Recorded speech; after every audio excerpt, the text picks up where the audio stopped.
السلام عليكم ورحمة الله وبركاته. كيف حالكم إخواني الكرام؟ إن شاء الله تكونوا بخير وسلامة.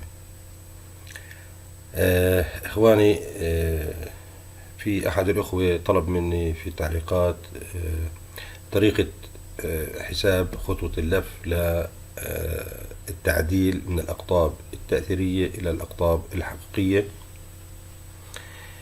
وطلب تعديل محرك معين اللي هو محرك 48 مجرى، سرعة 1400 دورة، 4 أقطاب تأثيري.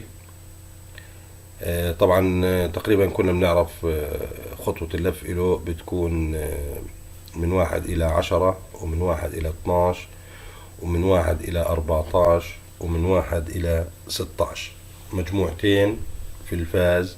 طبعا المحرك بالكامل فيه 6 مجموعات.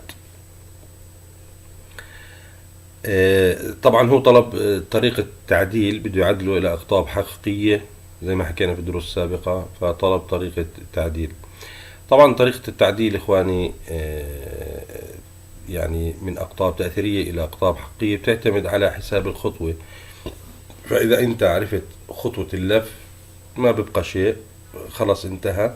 بتعرف توزيع المجموعات والملفات على المجاري وبتحاول ترسمها، وإذا كان كل شيء عندك تمام وحققت الشروط الأقطاب الحقيقية فبتشتغل وبتتوكل على الله، ما في أي مشاكل.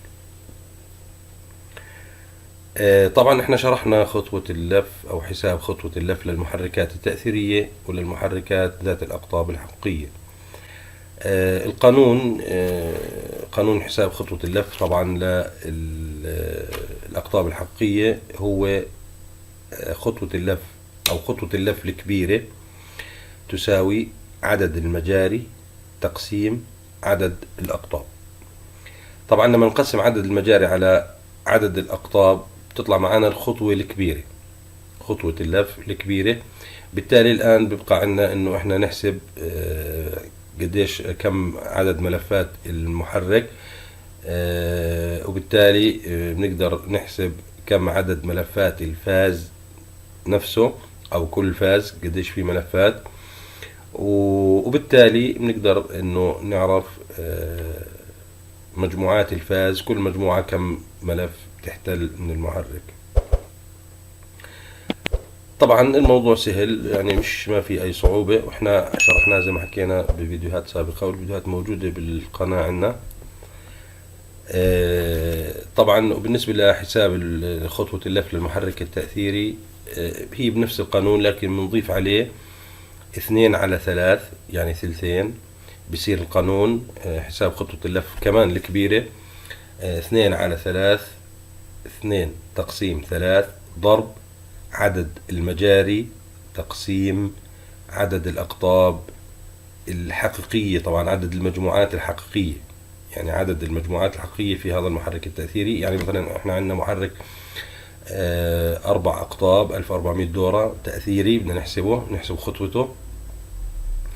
بالقانون بنحط 2/3 ضرب عدد المجاري، مثلا عندنا 36 مجرى تقسيم عدد الأقطاب أو المجموعات الحقيقية. يعني عندنا قديش بكون في الفاز، عندنا مجموعتين تقسيم أو قطبين تقسيم عدد الأقطاب الحقيقية اللي هو قطبين، فبتكون هنا تقسيم 2 دائما. يعني أو بنكتب مثلا نص عدد أقطاب المحرك إذا كان تأثيري، لأنه دائما التأثيري عدد أقطابه ضعف عدد المجموعات. طيب زي ما حكينا احنا مش عارف احنا يعني نحسب خطوة اللف للمحرك او نبدأ بالتعديل مباشرة. طيب خلونا نحسب اول شيء خطوة اللف للمحرك لما كان تأثيري، وبعدين بنحسب خطوة اللف للتعديل الحقيقي. طيب والآن نحسب المحرك على أساس أنا ما بدي أطول، فجهزت كل شيء وكتبت كل شيء. السؤال بيحكي عندنا محرك تأثيري 3 فاز 48 مجرى سرعة 1400 دورة، احسب خطوة اللف له. طبعا القانون هذا اللي هو 2/3 ضرب عدد المجاري تقسيم عدد الأقطاب. طبعا بيكون مكتوب، يعني انتوا هون انا مش عارف اكتبه فوق بعض، فبكون عدد المجاري وهون هيك خط تحت عدد المجاري، وعدد كلمة عدد الأقطاب هاي بتكون تحت عدد المجاري فبالقسمة يعني. فهيك أنا بس مش عارف أكتبها على أساس إنه بس تفهموا كيف، لأنه هون بده يصير في اختصار عنا. طبعا عدد الأقطاب هي 2/3 زي ما هي، ثلثين من القانون، ضرب عدد المجاري اللي هو 48 مجرى، تقسيم عدد الأقطاب الحقيقية اللي هو 2. إحنا عندنا المحرك 4 أقطاب تأثيري، عندنا قطبين حقيقيات وقطبين بالتأثير، فإحنا بنحسب على الأقطاب الحقيقية الموجودة. طبعا موجود عندنا قطبين حقيقيات فبنقسم على 2. هون عندنا 2 بنختصرها على 2، 2 تقسيم 2 فيها بواحد هون، وهون فيها بواحد، نختصرهم مع بعض بضل عندنا الثلاثة بنقسمها على 3 وبنقسم 48 على 3 فبطلع عندنا 16. هاي 16 بتكون هي خطوة الملف الكبير، فإذا خطوة الملف الكبير بتكون من 1 إلى 16. خطوة الملف الكبير بتكون من 1 إلى 16. الآن إحنا عرفنا خطوة الملف الكبير. فالآن يعني طلع معانا مثلا المجموعة ملفين، بكون عندنا خطوة اللف الكبيرة من 1 إلى 16، والثانية بتكون من 1 إلى 14 أصغر. فالملفات اللي بتطلع معانا الآن في هاي العملية الحسابية بتكون خطوتها أصغر من 1/16، لأنه هاي خطوة الملف أكبر ملف في المجموعة، وباقي الملفات بتكون أصغر منها طبعا. طيب إحنا عشان نعرف عدد الملفات للمحرك أو للمجموعة لازم نحسب عدد الملفات الكلية الموجودة في المحرك. عدد الملفات الكلية الموجودة في المحرك في التأثيري قانونها بقول إنها نص عدد المجاري، نصف عدد المجاري. ليش؟ لأنه الملف إحنا عندنا دائري، الملف دائري فهو جانبين له، جانب بدخل في مجرى من هون وجانب بدخل في مجرى من هون. يعني مثلا الخطوة 1/16، ليش إحنا بنحكي من 1 إلى 16؟ يعني جهة من الملف بتدخل في مجرى 1 والجهة الأخرى بتدخل في المجرى رقم 16، فإذا كل ملف بيحتل مجريين. لذلك عدد الملفات كاملة في المحرك بتكون بنصف عدد المجاري، لأنه كل ملف بأخذ مجريين. فإحنا عندنا 48 مجرى ضرب نص، 48 مجرى ضرب نص يساوي 24 ملف في المحرك بالكامل، 24 ملف. طيب والآن بدنا نشوف كل فاز كم ملف فيه، كل فاز كم ملف فيه. بنقسم عدد الملفات الكلية هاي على الثلاثة فاز على أساس نعرف كل فاز كم ملف فيه. عدد الملفات الكلية على تقسيم عدد الفازات اللي هو بيطلع معانا 8، 24 ملف اللي هم ملفات الكلية تقسيم 3 فاز تساوي 8 ملفات لكل فاز. كل فاز عندنا فيه 8 ملفات. تمام. الآن كل فاز عندنا فيه 8 ملفات، وإحنا عندنا مجموعتين في الفاز لأنه تأثيري زي ما حكينا، مجموعتين في الفاز. إذا هاي 8 ملفات بنقسمها على مجموعتين على أساس نعرف كل مجموعة كم ملف فيها. بطلع عندنا 8 تقسيم 2 يساوي 4 ملفات لكل مجموعة، 4 ملفات لكل مجموعة. الآن حددنا إحنا المجموعة عندنا 4 ملفات، فالآن بنستطيع نعرف خطوة اللف للمحرك بالكامل. بما إنه إحنا بنعرف الخطوة الكبيرة وحكينا باقي الملفات بتكون خطوتها أصغر من الخطوة الكبيرة، فإذا بتكون عندنا الخطوة مدامها 4 ملفات بالترتيب التالي: من 1 إلى 10، ومن 1 إلى 12، ومن 1 إلى 14، ومن 1 إلى 16. هاي هي خطوة اللف للمحرك: 1 إلى 10، 1 إلى 12، 1 إلى 14، و1 إلى 16. لاحظوا إنه باقي الملفات كلها أصغر من خطوة 1/16 اللي هي حكينا أكبر خطوة. طيب الآن عشان نقدر نلف، يعني عرفنا المجموعة وخطوتها، على أساس نقدر نلف الآن بدنا نعرف من وين بيبدأ الفاز أو من وين كل فاز بيبدأ. فبدنا نحسب المسافة بين فاز وآخر على أساس نعرف نسقط المجموعات. وعشان نعرف إحنا المسافة بين فاز وآخر لازم نحسب المسافة أو البعد بين مجريين، لأنه قانون المسافة بين فاز والآخر بقول 120 تقسيم البعد بين مجريين، فإحنا لازم نحسب البعد بين مجريين أول على أساس إنه نعرف نحسب المسافة بين فاز وآخر. القانون تبع البعد بين مجريين بقول 180، طبعا رقم ثابت، 180 ضرب عدد الأقطاب الحقيقية، كلامنا دائما على الحقيقية، 180 ضرب عدد الأقطاب الحقيقية تقسيم عدد المجاري. طبعا وعندنا في المحرك 180 زي ما هي من القانون الثابت ضرب عدد الأقطاب الحقيقية 2 تقسيم 48. طبعا 2 ضرب، نبدأ في الضرب، 2 ضرب 180 يساوي 360 تقسيم 48 ويساوي 7.5. هاي اللي هي البعد بين مجريين.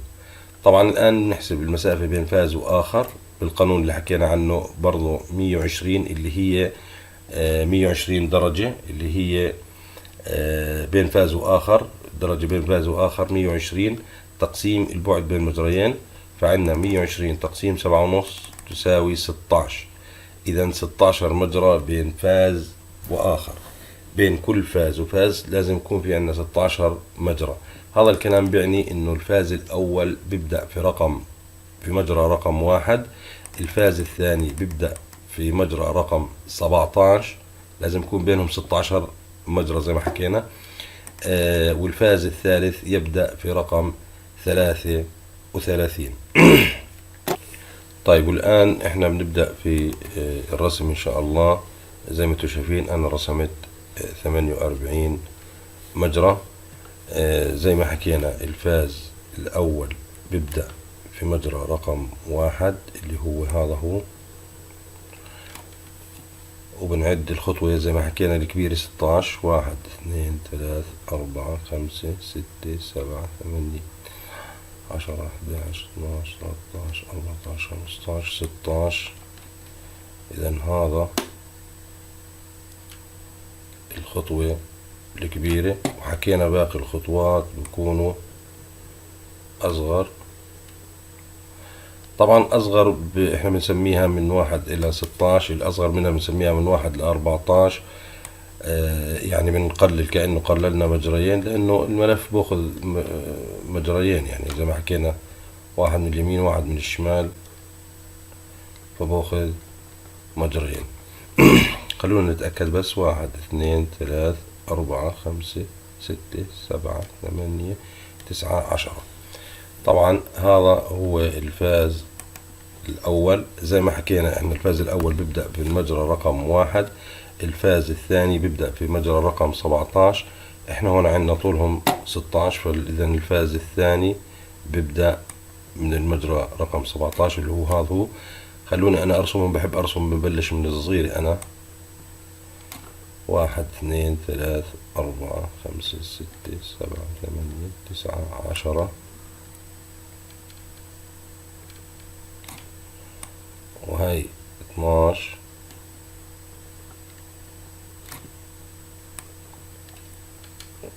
وهي 14 وهي 16.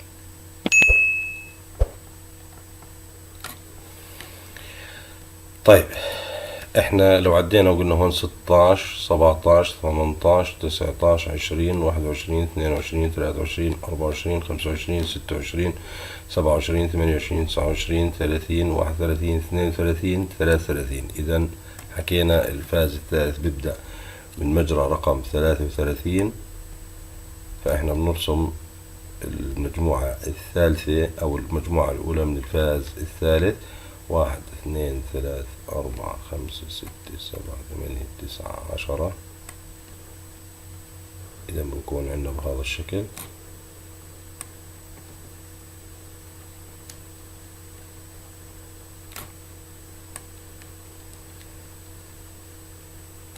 طبعا أنا مش رح أعرف أرسم رسم دائري، يعني يدوب الرسم هذا أنا أعرف أرسمه حاليا،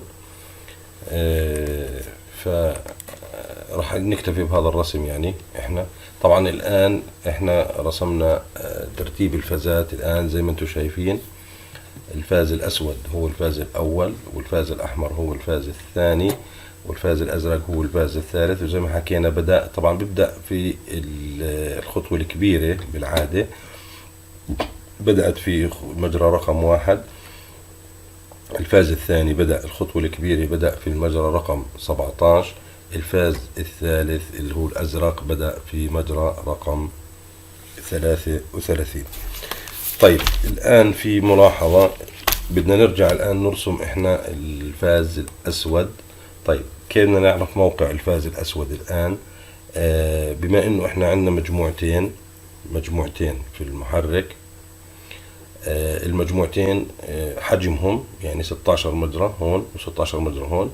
إذا هاي بتاخد 16 مجرى وهاي بتاخد 16 مجرى، مجموع الثنتين بيطلعوا 32. الآن المحرك عندنا 48 مجرى، بننقص 32 من 48. 48 ناقص 32 يساوي 16 مجرى. إذا هذول ال 16 مجرى احنا يعني بناخذ نصهم وبنحط 8 مجاري من يمين المجموعة من هون، و8 مجاري من يمين المجموعة من هون. يعني بكون بين كل مجموعة والمجموعة الأخرى من نفس الفاز 8 مجاري. فخلونا نعدهم 8 مجاري: 1 2 3 4 5 6 7 8. إذا راح يبدأ الفاز من هون، عفوا 1 2 3 4 5 6 7 8. راح يبدأ الفاز من هون. هاي احنا ما قلنا فيها، خلونا نمسحها.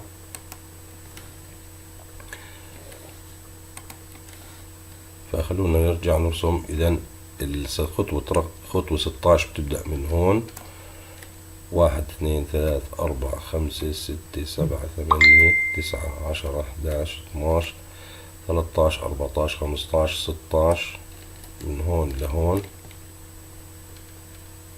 طبعا زي ما حكينا أنا بحب أرسم من الصغير لأنه بخاف أخربط لما أبدأ في الكبير.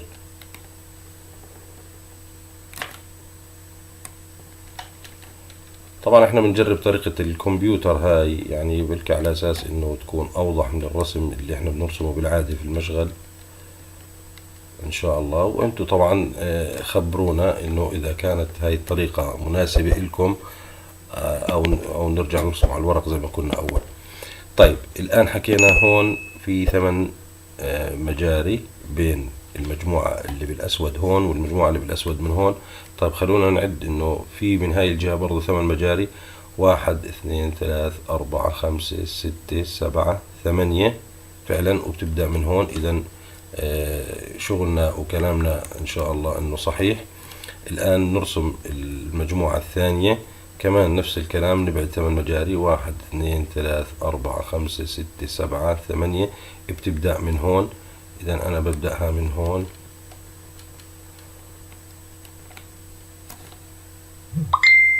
واحد اثنين ثلاث عفوا 1 2 3 4 5 6 7 8 9 10. إذا لهون.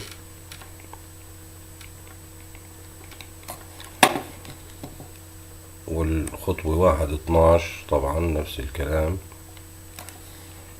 تيجي هون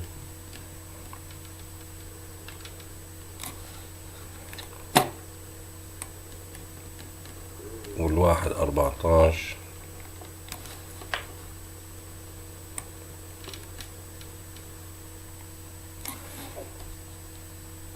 والواحد 16 طبعا. والآن بنيجي للفاز الأزرق. طبعا هاي هون انتهى الفاز الأزرق، بنعد 8 مجاري، بنعد من هون: 1 2 3 4 5 6 7 8. احنا نسينا نرسم الأخيري هون، عفوا.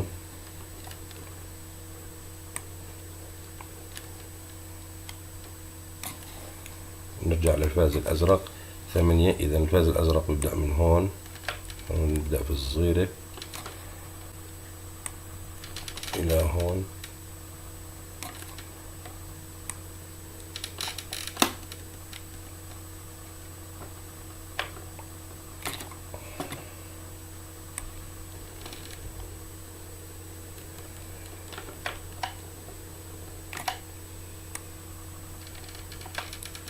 والملف الأخير ببدأ لهون.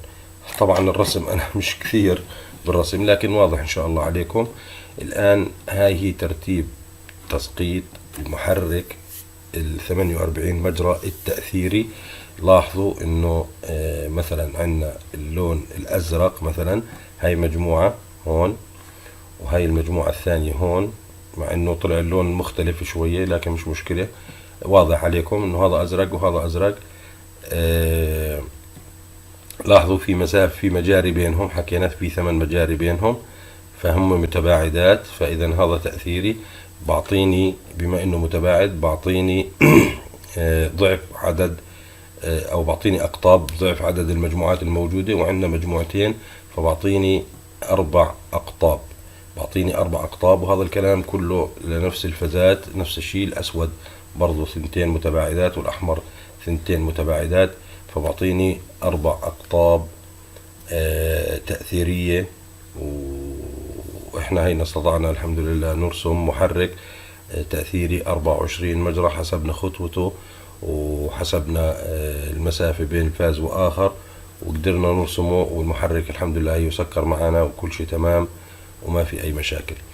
الآن إن شاء الله بالدرس القادم راح نتكلم عن طريقة حساب خطوة اللف للمحرك نفسه 48 مجرى، لكن أقطاب حقيقية، على أساس إحنا بدنا نعدل لما يجينا محرك زي هيك وبدنا نعدله لأقطاب حقيقية، نعرف كيف إحنا نعدله للأقطاب الحقيقية. طبعا أنت كمبتدئ يعني الموضوع هو سهل، مش إنه صعب، لكن بدك شوية تركيز وتحفظ بعض هاي القوانين وتجرب على محركات أنت بتعرف خطوتها. ويعني زي محرك مثلا 24 مجرى 4 أقطاب تأثيري، تجرب تحسب زي ما حسبنا احنا، وتشوف كيف الخطوة وتحاول ترسمها، وتعرف كيف ترتيب الفازات بتتسقط، وتجرب ترسمها. الآن كمبتدئ انت ممكن انه يعني معروف ان احنا، او معروف مثلا زي محرك 24 مجرى او خلونا نحكي محرك 36 مجرى مثلا، 6 أقطاب، خطوته 6 8 مثلا، تأثيري بكون 3 مجموعات في الفاز، 9 مجموعات بالكامل في المحرك.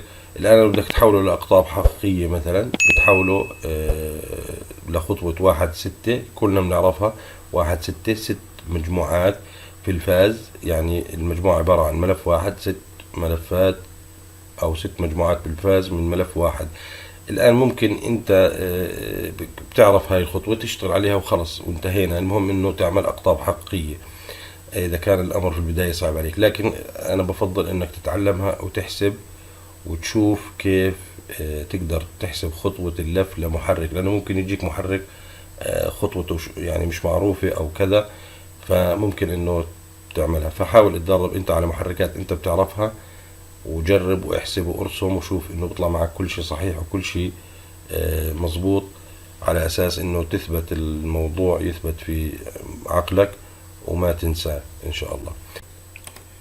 طيب، والان بدنا نحسب المحرك، نفس المحرك اللي حسبناه التأثيري 48 مجرى، بدنا نحسب له خطوة اللف لأقطاب حقيقية ونحاول انه نرسمها. طيب، عندنا محرك 3 فاز، أقطاب حقيقية، سرعة 1400 دورة، 48 مجرى. احسب خطوة اللف له. طبعا احنا هاي حسبناها، طبعا تابع للفيديوهات السابقة، على أساس انه احنا بدنا نعدل من تأثيري إلى أقطاب حقيقية. طبعا القانون لو بتلاحظوا هو خطوة اللف، طبعا للملف الكبير دائما خطوة اللف للملف الكبير تساوي عدد المجاري تقسيم عدد الأقطاب. لاحظوا هنا ما في 2/3، في التأثيري في 2/3، أما في الحقيقي ما في 2/3 مباشرة. عدد المجاري تقسيم عدد الأقطاب. طبعا وإحنا عندنا 48 مجرى وعندنا 4 أقطاب حقيقية، لأن المحرك 1400 دورة أقطاب حقيقية، فبكون عندنا 4 أقطاب حقيقية. إذا 48 تقسيم 4 يساوي 12. 12. إذا هاي هي خطوة اللف للملف الكبير، بتكون عندنا من 1 إلى 12. من 1 إلى 12. الآن بنحسب عدد ملفات المحرك بالكامل كمان ملف، وبنحسب عدد ملفات كل فاز، وبالتالي بنحسب عدد ملفات المجموعات على أساس نعرف إنه كل مجموعة كم ملف. ولما نطلع إحنا كل مجموعة كم ملف، طبعا زي ما حكينا هذا 1 إلى 12 هي الخطوة الكبيرة. طبعا الخطوات اللي بتضل بتطلع أصغر من هاي، من 1 إلى 12. طيب والآن نحسب عدد ملفات الكلية للمحرك. طبعا زي ما حكينا، بما إنه محرك جانب واحد بالمجرى، إذا الملف بيحتل مجريين. إذا عدد الملفات الكلية يساوي نصف عدد المجاري. زي ما حكينا، إن شاء الله تكون إنها واضحة هاي، إنه كل مجرى بيحتل كل ملف بيحتل مجريين. يعني عندنا الملف الكبير خطوته من 1 إلى 12. جهة من الملف تدخل في المجرى رقم 1 زي ما حكينا، والجهة الثانية بتدخل في المجرى رقم 12. تمام. فبالتالي بيطلع عندنا عدد الملفات الكلية في المحرك يساوي نصف عدد المجاري. طبعا احنا عندنا 28 مجرى، نضربها في نص بيطلع عندنا 24 ملف في المحرك بالكامل. عندنا 24 ملف بالمحرك بالكامل. طبعا والآن بدنا نعرف قديش عدد الملفات في كل فاز. بنقسم هذا العدد اللي هو عدد الملفات الكلية، بنقسمه على 3 اللي هي 3 فاز. بنقسم 24 تقسيم 3 يساوي، طبعا هاي 3 فاز، يساوي 8 ملفات في كل فاز. 8 ملفات في كل فاز. وبما انه المحرك عندنا اقطاب حقيقية، اذا عندنا 4 مجموعات او 4 اقطاب حقيقية. إذا عندنا بنقسم الملفات لكل فاز، بنقسمه على عدد المجموعات اللي هو عندنا 4 مجموعات في 4 أقطاب الحقيقية. إذا عدد ملفات الفاز تقسيم عدد المجموعات. عندنا إحنا عدد ملفات الفاز 8، نقسمها على 4 مجموعات، بيطلع عندنا ملفين لكل مجموعة. إذا إحنا عندنا المجموعة فيها ملفين.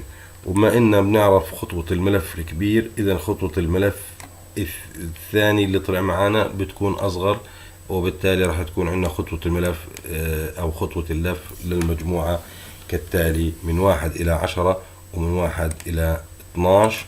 هاي خطوة اللف للمحرك للملفين من 1 إلى 10 ومن 1 إلى 12. طبعا صار واضح عنا. إذا إحنا عندنا المجموعة خطوتها من 1 إلى 10 ومن 1 إلى 12.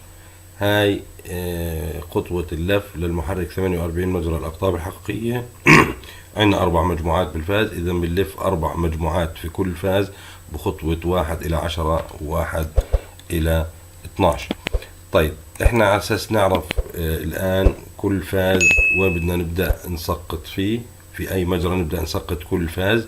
الآن نحسب، وعشان نعرف هذا الكلام لازم نحسب اللي هي البعد بين مجريين.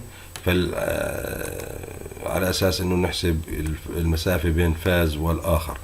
طيب قانون البعد بين المجريين بقول 180 ضرب عدد الأقطاب تقسيم عدد المجاري.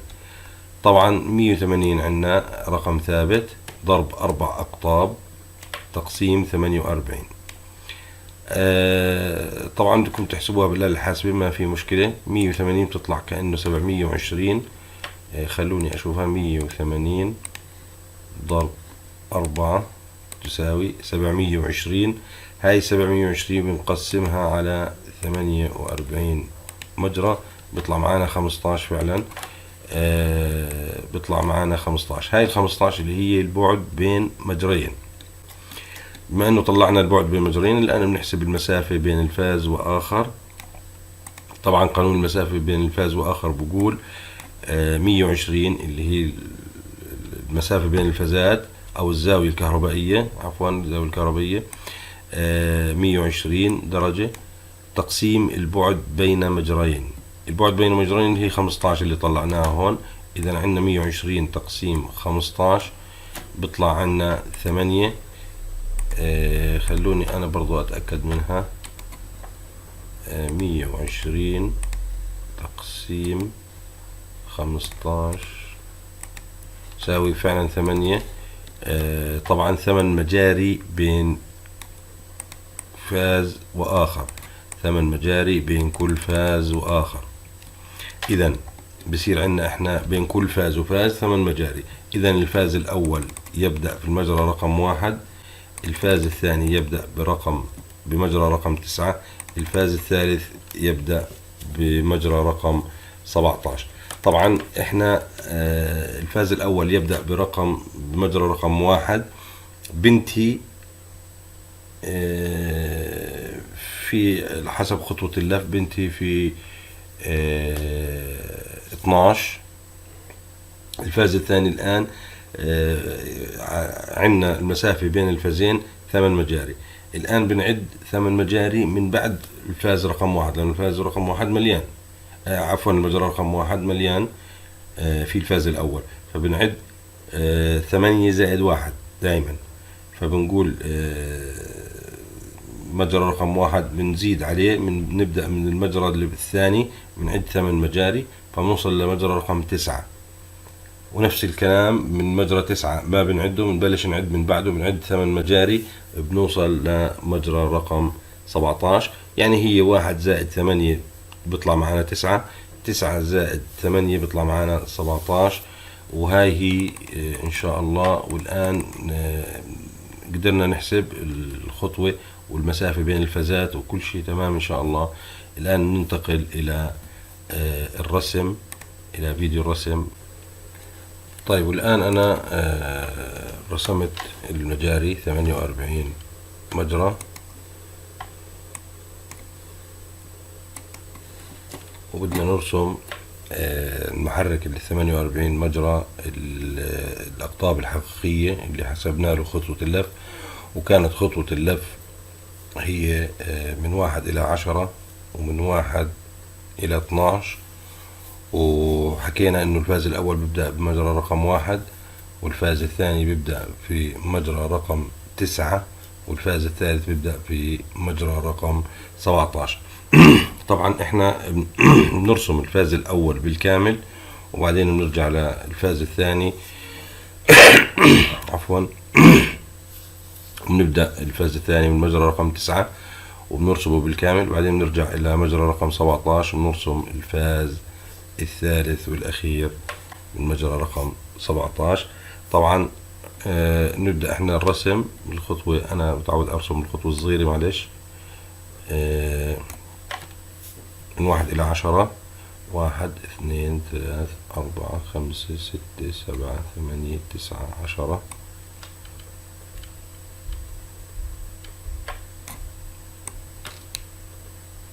ومن 1 إلى 12 هذا الشكل.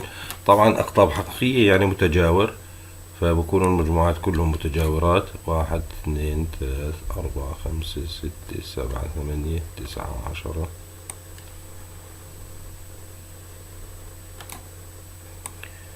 بهذا الشكل نرسم الفاز الأول زي ما حكينا. المجموعة من ملفين 1 2 3 4 5 6 7 9 10.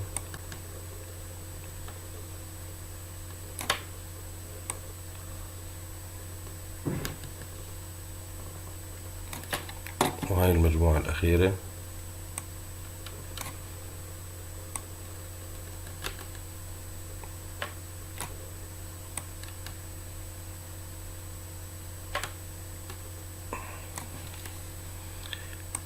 تمام. الآن بدأنا من مجرى رقم 1 من هون. الآن بنبدأ الفاز الثاني من مجرى رقم 9. من مجرى رقم 9 زي ما حكينا إنه بين كل فاز وفاز طلع معنا 8 مجاري، فبنزيد على الواحد 8 بيطلع معنا 9. فنقول 1 2 3 4 5 6 7 8 9. إذا الفاز الثاني ببدأ من هون. أنا راح أرسم من الملف الصغير 1 2 3 4 5 6 7 8 9 10.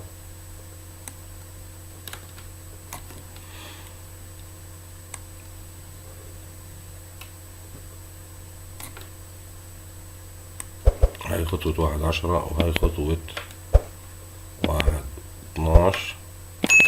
طبعا أيضا كله متجاور 1 2 3 4 5 6 7 8 9 10.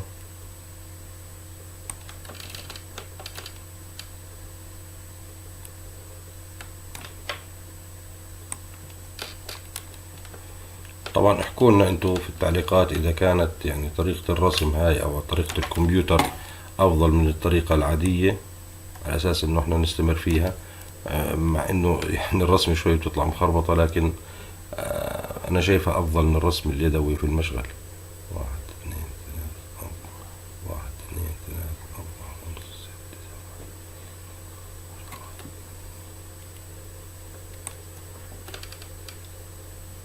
7. اعطونا رأيكم يعني بالموضوع.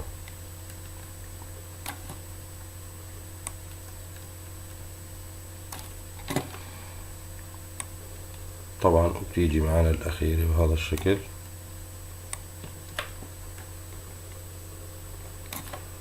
1 2 3 4 5 6 7 8 9 10. تطلع معنا بهذا الشكل.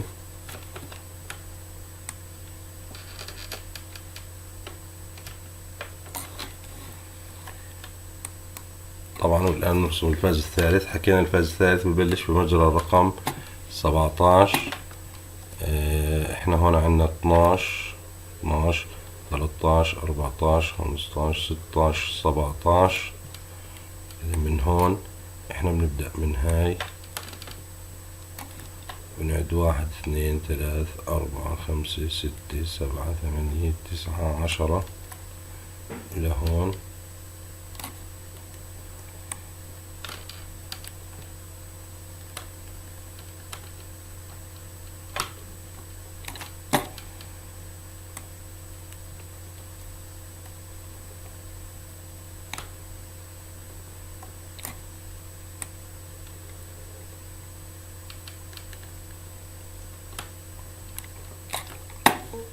بهذا الشكل.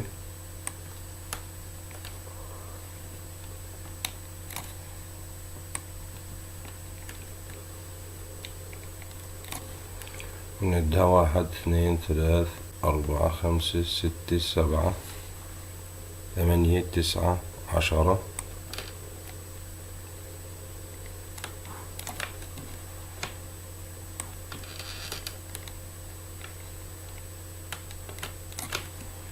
بظل عندنا المجموعة الأخيرة.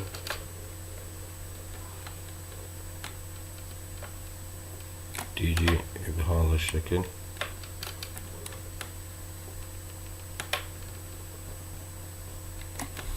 طبعا المحرك الآن صار معنا بهذا الشكل.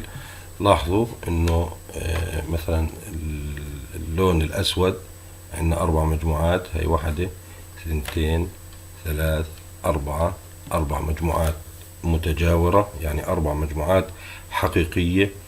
وطبعا باقي الفازات نفس الشيء. وهيك قدرنا احنا انه نحول او نعدل محرك 48 مجرى من تأثيري الى حقيقي عن طريق حساب خطوته لما كان تأثيري ورسمناها، ولما وكيف بده يصير في الحقيقي. حسبنا الخطوة، حسبنا المسافة بين الفازات، وين كل فاز راح يبدأ في أي مجرى بالضبط راح يبدأ، ورسمناها والحمد لله وكل شيء تمام. هاي الطريقة يا إخواني، الطريقة سهلة مش صعبة. يعني بتقدر إنه تتعلمها وتجربها. يعني عندك أنت على محرك، مثلا عندك محرك تأثيري بتعرفه، مش مهم عدد المجاري، ونفس المحرك بتعرف كيف بكون حقيقي، شو خطوة اللف تبعته وشو كذا. يعني محرك بتعرفه هو تأثيري، وهو نفس المحرك بتعرفه هو أقطاب حقيقية، حاول احسب خطوة اللف تبعته لما تكون تأثيرية كيف بتكون، وحاول ارسمها. وبالتالي حاول ارسم الحقيقي واحسب خطوته وارسمها لنفس المحرك، على اساس انك تقارن انه هذا التعديل بيصير معك صحيح او لا. وطبعا اذا كان الرسم مظبوط معك والمحرك سكر ومكان الفازات صحيح وكل شيء صحيح، راح يشتغل معك المحرك. وهاي الطريقة طبعا الأقطاب الحقيقية أقوى، زي ما حكينا بالفيديوهات السابقة، أقوى من طريقة اللف التأثيري. لكن ممكن في بعض الشباب أو بعض الأخوة فهم الموضوع يعني بخطأ. بحب أرجع وأكرر إنه أنت إذا أجاك محرك تأثيري قايم بحمله وما في عنده مشاكل وشغال صار سنين وما في أي مشاكل، أنت لفه تأثيري زي ما هو، ما عندك مشكلة. لفه تأثيري ما عندك مشكلة، ما تغلب حالك وتحول لحقيقي ومن هاي الأمور. لكن إذا أجاك زبون يعني اشتكى من محرك إنه بيحمى وبسخن أو إنه ضعيف شوية على الحمل وبيشتكي منه الزبون، فأنت لما تفتحه وتجده لقيته تأثيري، فأنت في هاي الحالة حوله إلى حقيقي. يعني ما بقول لك أنا كل محرك بتشوفه تأثيري حوله إلى حقيقي أو حوله إلى جانبين المجرى، لا، حول المحرك الضعيف اللي انت عرفت انه محرك ضعيف، حوله من وجدته تأثيري، حوله من تأثيري الى حقيقي. راح يقوى المحرك وراح يشتغل معك بطريقة احسن واقوى، وراح يقوم بالحمل بشكل كامل، ما في اي مشاكل. وزي ما حكيت لكم انا انه الشهرة والسمعة في المهنة بتيجي من هاي الامور. يعني هاي مهارات فنية، مهارات فنية، يعني أنا بعتبرها مهارات فنية، إنك تقدر تحول محرك من تأثيري إلى حقيقي. إحنا مش ماكينة، يعني شو بيجينا المحرك يعني زي ما بيحكوا كوبي بيست، شو بيجي المحرك بنعمله زي ما هو. لا، إذا إحنا بنقدر نعدل وبنقدر نعدل على الشركة ونقوي المحرك، ليش لا؟ هذا الشغل أفضل. إحنا شغلنا دائما، هيحطوها قاعدة في رؤوسكم، إنه إحنا شغلنا أفضل من شغل الشركة، لكن إذا اشتغلناه بشكل صحيح، إذا اشتغلناه بشكل صحيح. لكن ما إنه نستريح. يعني في بعض الشباب بيستريح، بيجي محرك زي ما انتم شايفين الآن، المحرك هذا كل فاز فيه 4 مجموعات، يعني 4 في 3 ب12 مجموعة. ليش أنا ألفه 12 مجموعة وأغلب حالي وأقطاب حقيقية وكذا وكذا؟ فلا، بيجي بحوله إلى تأثيري. هو أنت ضعفت المحرك بهاي الطريقة، لما تحوله من حقيقي إلى تأثيري ضعفته. طب شو السبب؟ ليش؟ عشان تريح نفسك شوي بالشغل، تلف 6 مجموعات بدل ما تلف 12 مجموعة، أريح لك وأسرع. لا يا أخي، أنت هيك دمرته للمحرك. إذا كان حمله كامل أو في سرعات ميكانيكية، المحرك ما راح ينجح وما راح يشتغل. وخاصة المحركات القطرات الكبيرة، 100 حصان و200 حصان و300 حصان، أقسم بالله مصيبة إنك تحول من حقيقي إلى تأثيري يا أخوان. زي ما حكينا، لاحظوا المحركات الكبيرة كلها حقيقي وكلها جانبين بالمجرى، ليش ما يلفوها تأثيري ويريحوا راسهم الشركة الصانعة يعني؟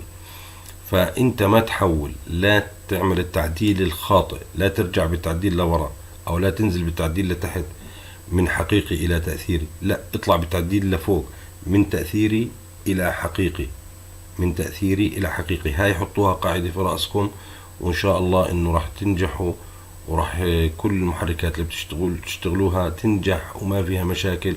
وبالعكس الزبون راح يوثق فيك وراح يستمر عندك على طول، وأي حدا بيسأله بيصير يدل عليك ويحكي فلان شغله، يعني أنا جربته، لف لي محرك كان يسخن وكان يحمى وكان يحترق كل فترة، لكن بعد ما لف لي إياه هذا الشخص المحرك شغال صار له سنين طويلة. بعرفش، أنا صورت مرة فيديو وبعرفش إذا أنتوا شفتوه ولا لا، موجود في القناة. في كان زبون جاني، يعني معلش بالكلام يذكر الآن، أنا جت في بالي هاي القصة. في زبون كان يشتكي من محرك كان يجي يلف عندي كل سنة تقريبا، يعني سنة وشهر، سنة إلا شهر، يعني بهاي الحدود. فأنا مش منتبه بصراحة إنه بلف كل هذا المحرك، لأنه بلف عندي محركات كثيرة. فهو استغرب يعني ومتعجب ليش بلف هذا المحرك في السنة مرة، لازم كل سنة يلفه مرة. فمرة حكى لي إنه هذا المحرك أنا بلفه كل 12 شهر تقريبا، يعني 11 10 أشهر 12 شهر لازم ألفه في السنة مرة. فهو بكون عنده ضغط في هاي ضغط شغل يعني على المحرك في هاي الفترة، فبيحترق مع المحرك. فحكيت له انت عمرك ما حكيت لي يعني انه هذا له مدة معينة وكذا، شو السبب ما بعرف. على كل حال قال لي اذا بتقدر تشوف لي حل يعني شوف لي حل. قلت له ان شاء الله. فانا لما فتحته كان المحرك تأثيري، كان 6 أقطاب أيامها على ما أتذكر تأثيري. فأنا لفيت له إياه أقطاب حقيقية. الكلام الآن تقريبا من 4 سنين يعني، أو شيء من هذا القبيل، 3 سنين أو 4 سنين يعني، إذا مش أكثر والله أنا مش متذكر.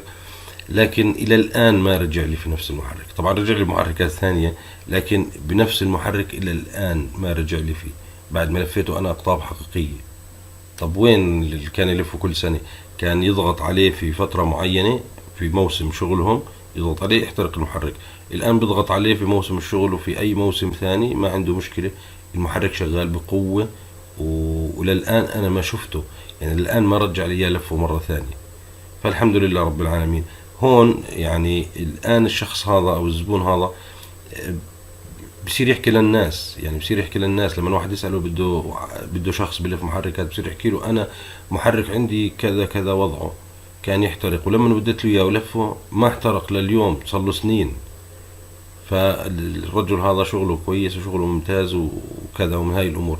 فمن هون يا أخوان بتيجي السمعة، وبتيجي السمعة الطيبة في اللف واقتناع الزبون فيك. فأنا نصيحتي إنه نلتزم بالتعديل الصحيح ولا نلتزم بالتعديل الخاطئ. يعني ما نستريح ونلف الحقيقي لما يجينا محرك حقيقي نلفه تأثيري، لا بالعكس، اطلع بالتعديل لفوق زي ما حكينا، ولفه من تأثيري إلى حقيقي إذا احتاج. إذا الزبون اشتكى منه إذا احتاج عدله من تأثيري إلى حقيقي. لكن إذا أجاك وما الزبون ما اشتكى منه وما عنده أي مشاكل، فلفه تأثيري زي ما هو، لأنه التأثيري بكون مصمم لهذا الحمل وقايم فيه، ما عنده مشاكل وبيشتغل عليه سنين طويلة ما عنده مشاكل. لكن احنا بنحكي عن اللي بيشتكي منه الزبون، أو أنت بتعرف إنه هذا المحرك ضعيف أو إنه الحمل زاد شوية عليه، فأنت بتعمل التعديل الصحيح اللي هو التعديل من التأثيري إلى الحقيقي، بعطي قوة للمحرك وعزم أكبر إن شاء الله. وإن شاء الله أنكم تستفيدوا من هاي الفيديوهات وأنكم تتعلموا الطريقة. وأنا بشكر كل من تواصل معي وكل من دعا لي بالشفاء. الحمد لله الآن الوضع ممتاز وما عندي أي مشاكل بفضل الله، ومن ثم دعائكم إلنا. ربي يبارك فيكم ويحفظكم. ولا تنسوا زي ما وصيكم دائما صلواتكم ال5، والإكثار من ذكر الله سبحانه وتعالى، والإكثار من الاستغفار، والإكثار من الصلاة على حبيبنا ونبينا محمد صلى الله عليه وسلم. ودمتم بخير، والسلام عليكم ورحمة الله وبركاته.